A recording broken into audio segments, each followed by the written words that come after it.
So continuing on talking about slavery and anti-slavery movements in the United States leading up to the Civil War. Last time we left off, we talked a little bit about Brazil. It's interesting to think about how much the Civil War overall cost.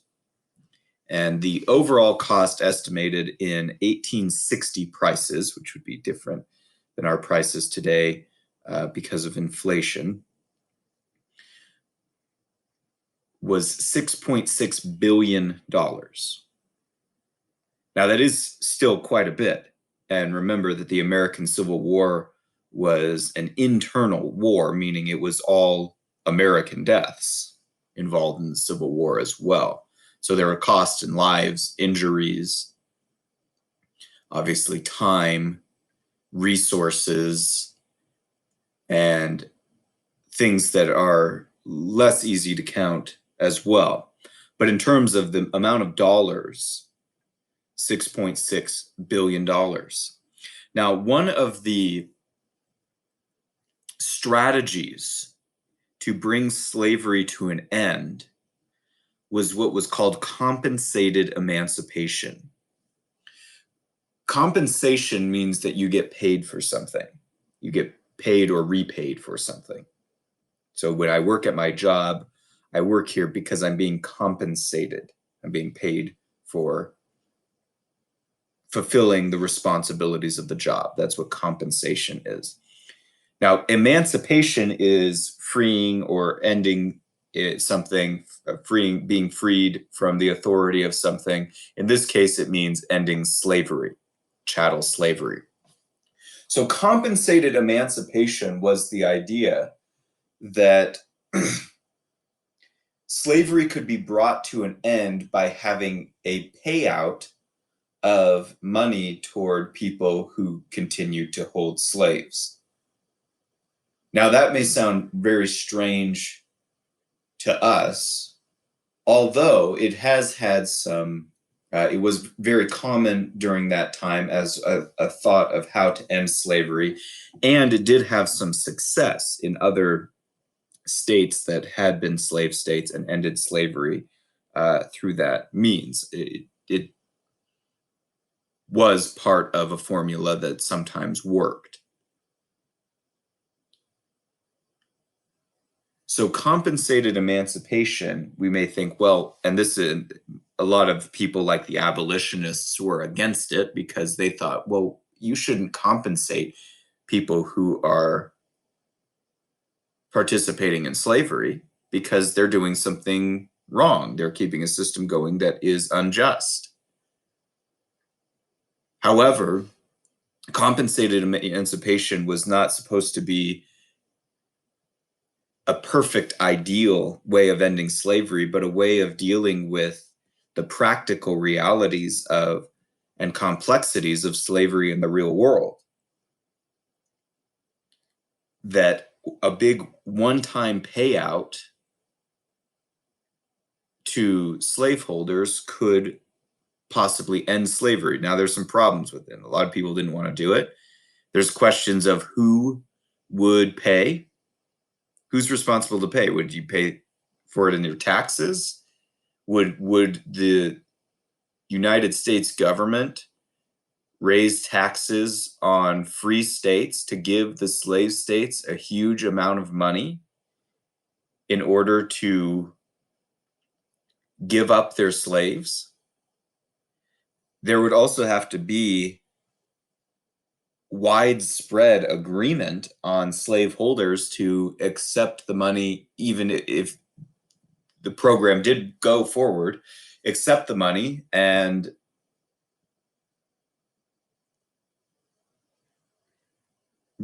actually free their slaves. There would have to be a lot of people agreeing to that at the same time. Now, we can't know. It's actually bad history to say what would have happened if these factors had been changed. This is the problem. What you're not supposed to do with history, but what a lot of people do is they say, if this event or this action or these things had changed, they go back and speculate about one change, and then they speculate about a possible imaginary future that would have taken place as a result of that change. It's not possible to do that. That's just in the realm of imagination. However, we can look back at the past and think about what was available during the time and what could have alternatives been without guessing about what the future would have been like. Now, free states, it would have been unfair for free states to have to pay taxes and for people who don't own slaves to pay taxes in order that they know that some of their tax money would be going to pay slaveholders to simply give up their slaves. That being said, the Civil War cost $6.6 billion. So the Americans had to pay for the Civil War anyway. And some economic historians, whose works are footnoted here, talk about how theoretically the cost of the Civil War was more than the cost of paying for the end of slavery. That if you just took half of this amount, it would have been enough money to purchase all the slaves, set them free, and purchase each family 40 acres of land and a mule. Of course, this is not what happened.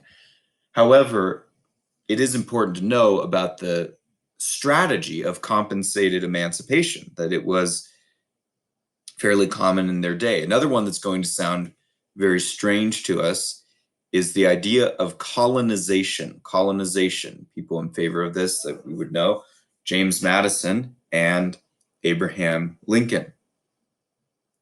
The American Colonization Society started in 1816. It was this group who wanted to end slavery, but they did not believe that people who were former slaves could live freely and peacefully alongside a society that had enslaved them.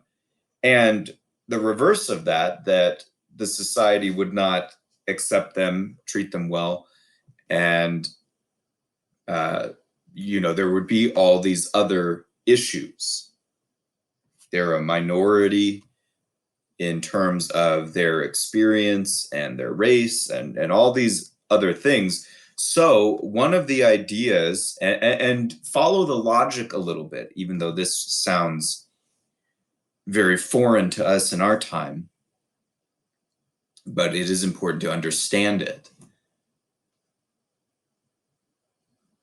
If we look into the history of slavery, we know slaves were kidnapped from Africa and brought over and forced into labor, and then remained for generations. So the logic of colonization was that after freeing the slaves and ending slavery, the simple idea at the core of colonization was to send them back to Africa. Simply to purchase some land to make a colony, an American colony, in which former slaves could go and live in that land, have their separate land that was the homeland of their ancestors, and exist there separated from the society by which they had been enslaved. This is a form of an idea or ideal form of segregation, separating people on the basis of race. And this is what they said in their thoughts on colonization. in 1816 said, "Let no time be lost. Let a colony or colonies be formed on the coast of Africa. And let laws be passed permitting the emancipation of slaves on the condition that they shall be colonized. By this means, the evil of slavery will be diminished and in a way so gradual as to prepare whites for the happy progressive change." So the idea here is that slavery would end but slowly, and that people would gradually leave the country and go into a colony in Africa. They would escape slavery, and they would no longer be part of the society that had enslaved them. Now, this was, again, sounds foreign to us, but this was one of the major positions of the time for how to end slavery. Abraham Lincoln was favorable to this at some point. James Madison, former president, was favorable to this at some point. And it actually happened to some extent. The modern state of Liberia started as an American colony that was purchased in order to send free blacks there from the United States. James Madison was a member of the Colonization Society. Abraham Lincoln supported this idea. Now, it has its own problems with it, of course. The idea that people should be forcibly separated based on their former status as slaves or their race is a problem. It also has the problem of the fact that people who were born and grew up in America don't necessarily or didn't necessarily want to leave America. That even if they had been slaves, they had not been to Africa. They were not from Africa. Their ancestors who were brought over on slave ships. However, they themselves were not. They were Americans in that sense. And so they did not see much interest in going to a foreign country and living out the rest of their days there, as opposed to living in the United States. And so this was a position that was taken, that a few people did go live here, but it never took on large popularity. And as I've said before, though, it is interesting today that after the time of rigid racial segregation, that was legal segregation, but also impacted society for so long, that after that, those laws were changed and things were brought to an end in that official capacity. You learn about that in the 1950s and 60s. That today in modern America, there are movements kind of doing the mirror opposite of colonization and segregation, of saying they want safe spaces for people of color only, or whatever the case may be. They've done this at a few colleges and things like that.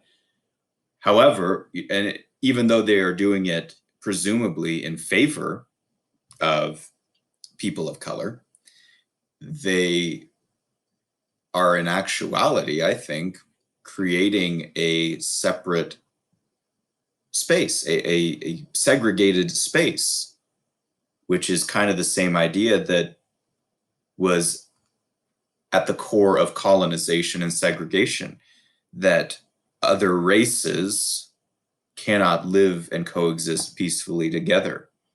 That if they assume that, they may take different directions with it, but that's what people were assuming in colonization and segregation as well. So it's not so foreign from our own day. The concepts may have changed in their application, but many are operating off of the same presuppositions. Another position was the compensated emancipation position, which I've already talked about. Slaveholders would be financially compensated for the emancipation of their slaves. FreeSoil was another position that wanted to prevent the expansion of slavery into new territory. This was what Abraham Lincoln agreed to, and even, I think, mentions in his first inaugural address as president. It wanted to confine slavery where it already existed. Now, the reason why it wanted to confine slavery was not just based on the injustice of slavery, but because slavery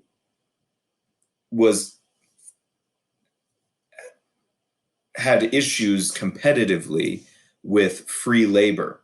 So, for example, if slavery comes into an area and brings down the prices of labor because people are invested in slavery rather than hiring people to do their work, then a lot of people who are not slaves but are poor and are looking for work on farms and stuff, they will not be hired. And that was actually most of the people in most of the free white people in the South, is that they were poor. They didn't have slaves. They weren't slaves, but they had to offer their services, and in doing so, they often didn't get hired as much because they had to deal with slavery. Slavery was already a system in which people were invested, so they didn't want to hire other people. So this FreeSoil program came about that said, okay, let's lock slavery into the states where it is. Don't let it expand into other states, so that when we add more states to the Union, there will be more opportunities for jobs for free white labor.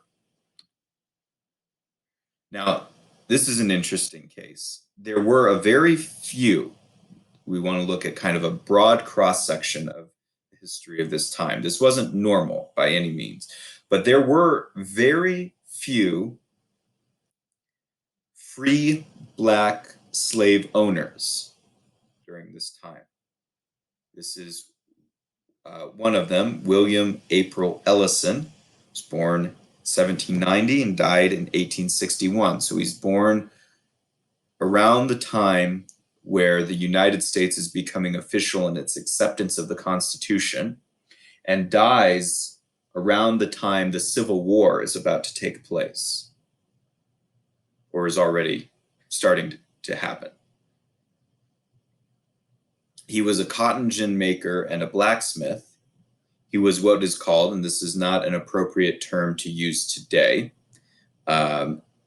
this was a term used at the time, and if you look into certain books and documents of the time, you will see this word. So it's important for you to know what this word means. But it is not an appropriate word to apply to people today. But he was what was called a mulatto, which is someone of mixed race. For example, having a white father but a Black mother. He owned 40 slaves in South Carolina, which 40 slaves, most people in the South and Southern states did not own slaves because they couldn't afford them. And those who did own slaves, the average was under 5. So to own 40 slaves was fairly wealthy position. So again, I said this situation is unusual. There weren't very many people like this. So the point is that even though it's a small percentage, we're looking at the overall cross section of what was going on during this time. So there were some former slaves who became slaveholders, but it was very rare. Here's a table talking about this in his position in the book that documents this and writes about this, called Black Masters, a Free Family of Color in the Old South. So again, history can be kind of complicated. Sometimes we just think it's just one way and that everything is the way we think it should be and kind of in order and categories. But history is more complex than that. And that's kind of my point in showing you this. As other states joined the Union, like Oregon, they did not allow Black people or mixed race Black people into their state. The Oregon Constitution of 1857 made this clear that even though they had no slavery, they were not going to allow slavery in their state. They made it illegal for former slaves or any Black people to immigrate into their state.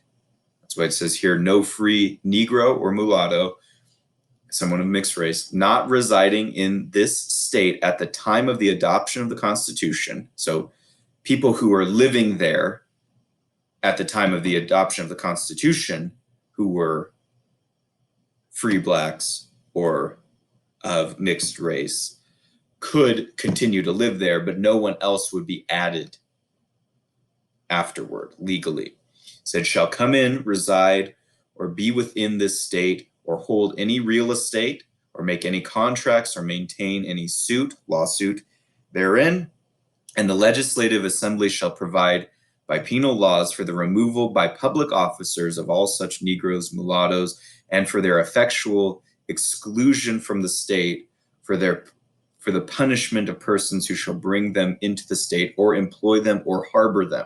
So you could get in trouble if you hid people like that who came into the state, or if you tried to hire them for certain jobs.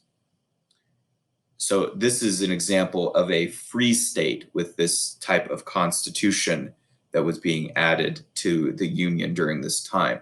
They wanted slavery to come to an end, but they did not want people who were former slaves to enter their state. Okay. Indiana had similar laws as well. They did not allow Blacks to live in their state unless they had been there at the adoption of the Indiana Constitution, did not allow contracts. They made it illegal to hire Black people, and they made fines on anyone who did. And then Section 3 created fines that were meant to pay for sending Black people back to the state from which they came. One of the last things, during the Civil War, which we'll look at, this is later on, during the very end of the Civil War, remember the Civil War is fought, slavery becomes the central issue of the Civil War. But toward the end of the Civil War, when the South is losing and getting more desperate, the president of the Confederacy, which are the southern states that seceded, sent this guy named Duncan Kenner on a secret mission to France and Britain.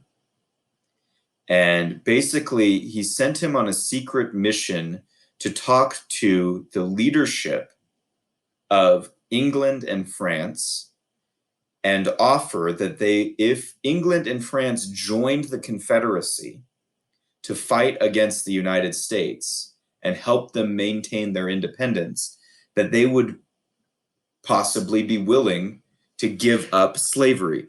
That if the Europeans acknowledged them as a foreign power and an ally, that they would look at possibly ending slavery in exchange. So, which it was unlikely, who knows what would have happened, of course, but it was unlikely that this was going to take place, because even if the European powers did agree to this, it doesn't mean any of the states were going to go along with it. and give up slavery in order to win the overall war with help of foreign assistance. But the secret mission did take place, and it is kind of interesting that in their desperation toward the end of the war, that there was some negotiation about giving up slavery in exchange for having European allies help them fight to maintain their independence. England and France refused, and the mission was too late because the war was about to end, and European recognition was rejected. The Constitution does officially end slavery with the 13th Amendment. It ended chattel slavery, and this is when slavery officially comes to a legal end in the United States. However, there is one important exception clause where the U.S. Constitution does continue to allow slavery. And what exception is that? Well, listen to this 13th Amendment. It says, neither slavery nor involuntary servitude, except as punishment for a crime whereof the party shall have been duly convicted, shall exist within the United States or in any place subject to their jurisdiction. So it does end chattel slavery, but it does include except as a punishment for a crime. So it does still allow a form of slavery for criminal punishment.